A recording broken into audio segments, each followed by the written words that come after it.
أنا الدكتورة نورة، وهذا الاسم وحده كاف ليرسم في مخيلتكم صورة امرأة لا ينقصها سوى تاج لتكون ملكة متوجة. وهبني الله جمالا ودلالا يحرك الجماد، وبشرة كالحرير الناعم، وصوتا كالنغمة العذبة تخطف الألباب. الكل من حولي مأخوذ برزانتي وهيبتي في عيادتي، لكن في أعماق قلبي فجوة هائلة، فجوة لا تملأها الشهادات ولا الملايين.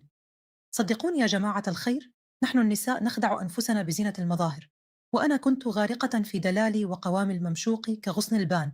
كلما مشيت تمايلت بفتنة طبيعية تسلب العقول.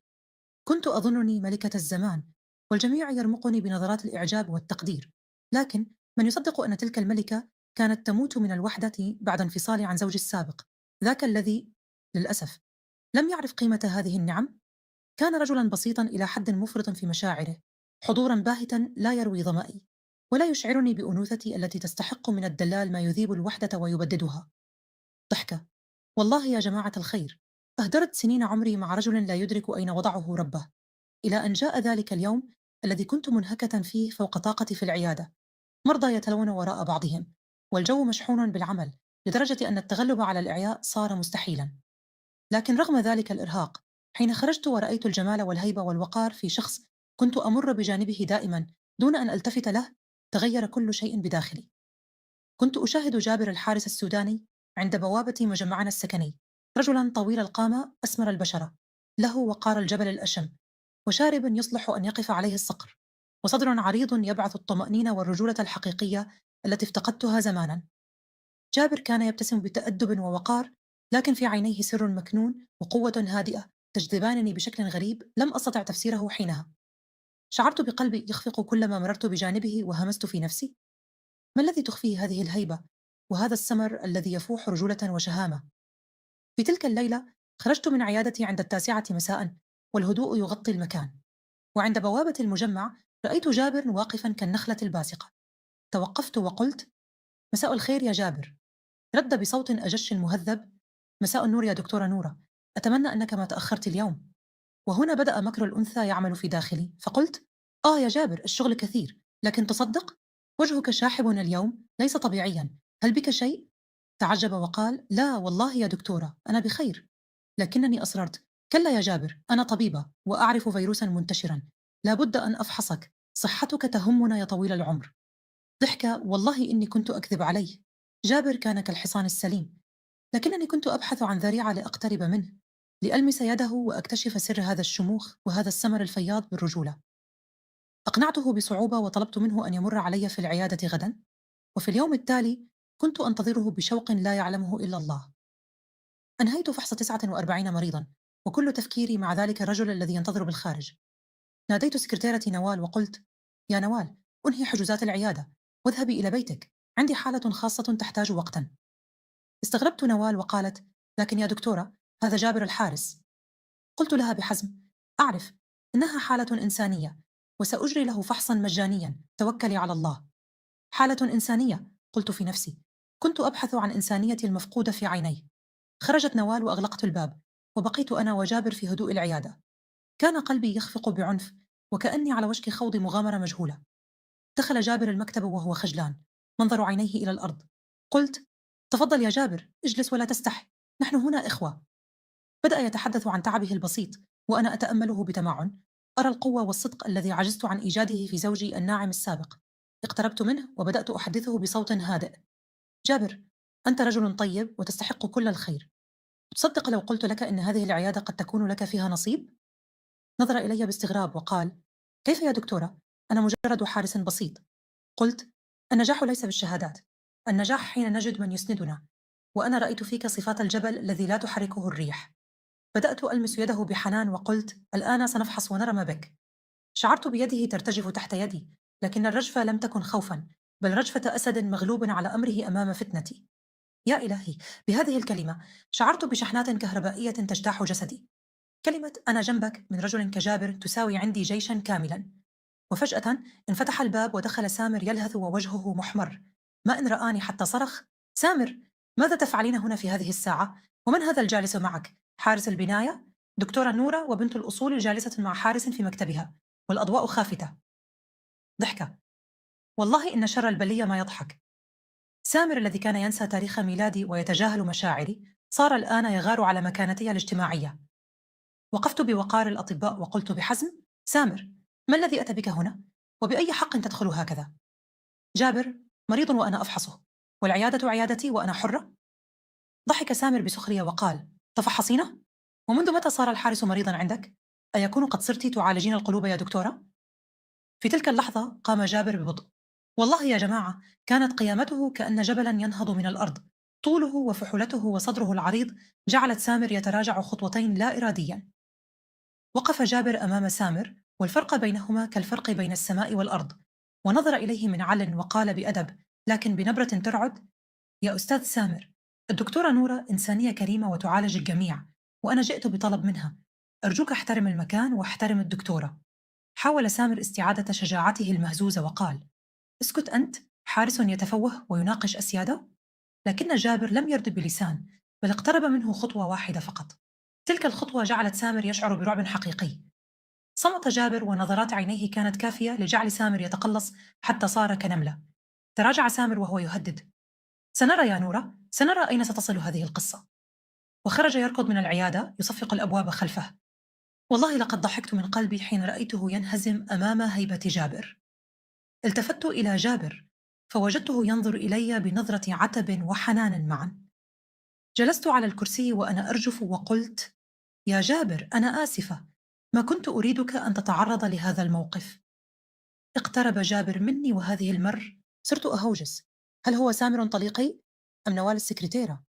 الخوف بدأ ينهشني، لكن الغريب أن الخوف من الفضيحة كان يتصارع مع شوقي لعودة جابر. كنت أريد أن أرى ماذا سيفعل ذلك الجبل الأسمر بتلك الجرة. وصورنا مرت كأنها عمر من السنين. وفجأة سمعت خطوات قوية ورزينة تقترب من الباب. انفتح الباب ودخل جابر، يلهث وصدره العريض يرتفع وينزل بقوة، ووجهه الأسمر يقطر عرقا، وعيناه تخيفان من حدتهما. كان ممسكا بيده هاتف آيفون أسود. نظر إلي وقال بصوته الأجش المطمئن: لا تخافي يا دكتورة نورة، الصيد صيدنا، والهاتف الآن بيدي.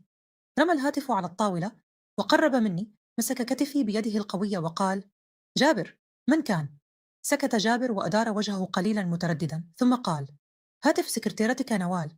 يا ويلي، نوال الفتاة التي كنت أثق بها وأسلمها أسرار عملي، هي التي تجسست علي وصورتني مع جابر. شعرت بغدر الدنيا كلها في تلك اللحظة. نوال التي ظننتها مسكينة طلعت تريد أن تذبحني بلقطة فيديو.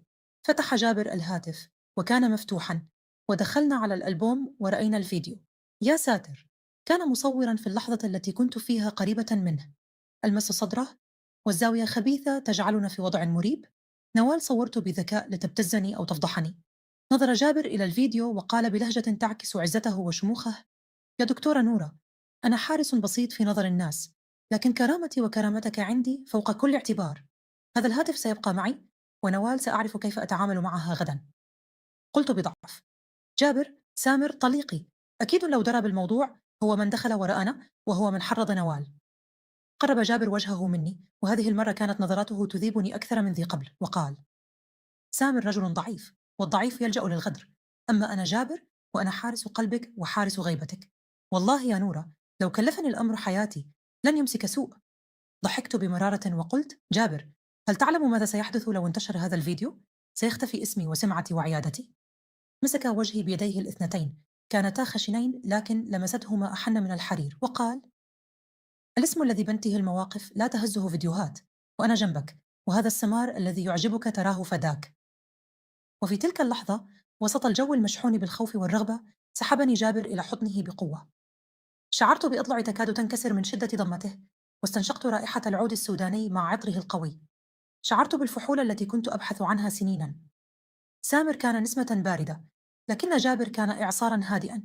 استسلمت له وأغمضت عيني، نسيت العيادة ونوال وسامر. كنت بحاجة لهذا السند، لهذا الجبل الذي يحميني. وفجأة رن الهاتف الموجود على الطاولة بنغمة اتصال غريبة. نظرنا إلى الشاشة، فإذا المتصل هو سامر طليقي. يا وقاحته، يتصل على هاتف نوال في هذا الوقت. رد جابر ببرود وهدوء: ألو. وجاء صوت سامر من الطرف الآخر يصرخ ويضحك: ها يا نوال، صورت الفضيحة؟ أعطيني البشرى لأحرق قلب دكتوره المصونة. سكت جابر ثوان، ثم قال بنبرة ترعد وتزلزل: البشرى عندي يا سامر، وأنا جابر، والوعد غدا عند بوابة المجمع. إذا كنت رجلا تعال وخذ هاتفك.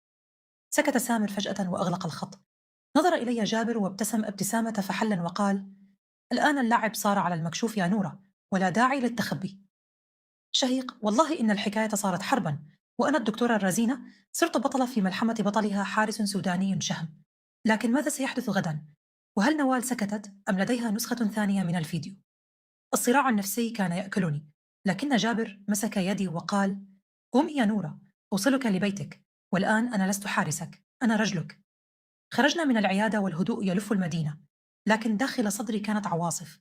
وعندما وصلنا إلى سيارتي، وقف جابر ونظر إلي نظرة أخيرة قبل أن تركب، وقال: تذكري يا دكتورة، هذا السمار حقيقته ذهب، والذهب لا يصدأ. ركبت سيارتي وأنا أنظر في مرآة الرؤية الخلفية، فأرى هيبة جابر وهو واقف في الشارع يراقبني حتى اختفيت. وفي طريقي إلى البيت استوعبت شيئا جعل قلبي يسقط في بطني. لقد نسيت حقيبتي في المكتب، والحقيبة فيها مفاتيح البيت والخزنة وجميع أوراقي، والأدهى أن نوال عندها نسخة من مفتاح المكتب. عدت مسرعة إلى العيادة، وعندما فتحت الباب وجدت الأنوار مضاءة، ورأيت خيالا داخل مكتبي يفتش في أوراقي. لم تكن نوال ولا سامر، كانت مفاجأة كبرى جعلتني أتجمد في مكاني. ماجد، ما الذي أتى بك إلى هنا؟ يا صخرة القدر المكتوبة على الجبين، تلك الرجفة التي تملأت في عظامي في تلك اللحظة جعلتني أشعر أن المبنى كله ينهار فوق رأسي. وقفت عند الباب وأنا أنظر إلى ماجد، أخي، سندي وظهري الذي ظننته يحميني، واقفا في منتصف مكتبي. الأنوار تكشف كل شيء، ممسكا بأوراقي وملفاتي يقلبها بعيون تشع شرا. قال لي بنبرة جافة وباردة: تأخرت يا دكتورة، ما الذي أوصلك في هذا الوقت؟ وماذا تفعل حقيبتك هنا؟ ضحكت بمرارة وتهكم وأنا أنظر إلى حالي، الدكتورة التي يحسب لها الجميع ألف حساب، واقفة أمام أخي كتلميذة غاشة في الامتحان.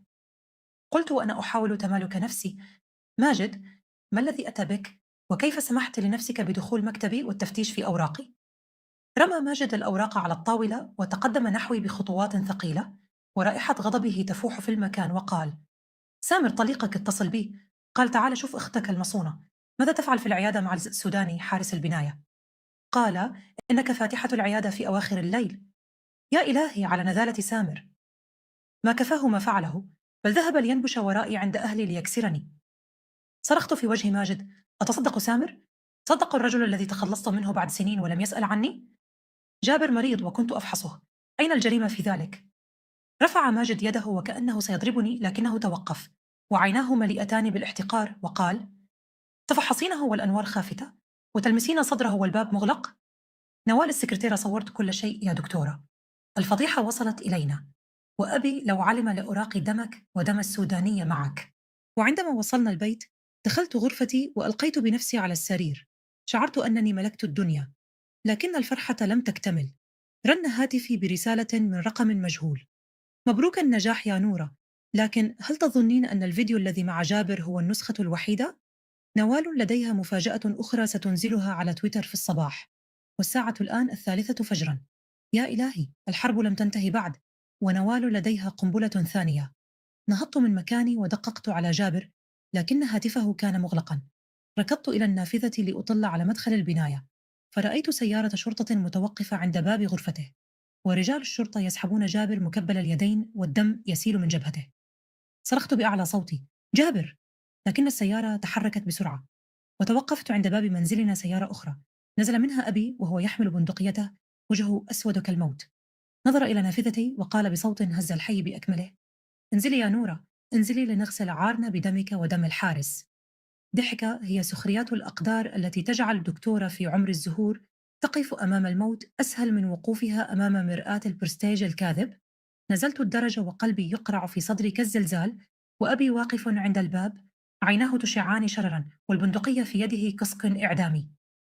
ضحكة: تخيل يا فلان، قصدي يا متابع، دكتورة نورة التي كانت تداوي المرضى أصبحت عاجزة عن مداواة جرح شرفها في عين أبيها. صرخ أبي وصوته هز جدران العمارة: انزلي يا خيبة الرجا، انزلي يا من وطأت رأسك في الطين بسبب زول غريب. وقفت أمامه بعباءتي المبعثرة ودموعي تحرق خدي، وقلت بصوت مخنوق: يا أبي، والله ظلم، والله سامر طليقي ونوال السكرتيرة تآمروا علي، وجابر لا ذنب له، جابر هو من حممني منهم. ضحك أبي ضحكة موجعة وهز بندقيته وقال: حماك؟ حماك في مكتبك والأنوار خافتة؟ المقطع انتشر في مجموعات العائلة يا نورة، واليوم موتك أنت وهو سيغسل عاري. وفي تلك اللحظة خرج ماجد أخي راكضا وأمسك بيد أبي وقال: يا أبي، تعوذ من الشيطان. أنا كنت في العيادة ورأيت الحقيقة. سامر ونوال هما الشياطين، وجابر هو من كشفهما لي. نظر أبي إلى ماجد بذهول وقال: هل تعلم ماذا تقول؟ الفضيحة صارت ترندا على تويتر، والناس تنهش فينا. فعلا، تويتر صار القاضي والجلاد، والناس تريد جنازة لتشبع لطما. وفي خضم هذه المعمعة رن هاتف ماجد، كان اتصالا من المركز يعلمنا بأن جابر تعرض للضرب في التوقيف حتى نزف دمه، لكنه رفض النطق بكلمة سوء عني.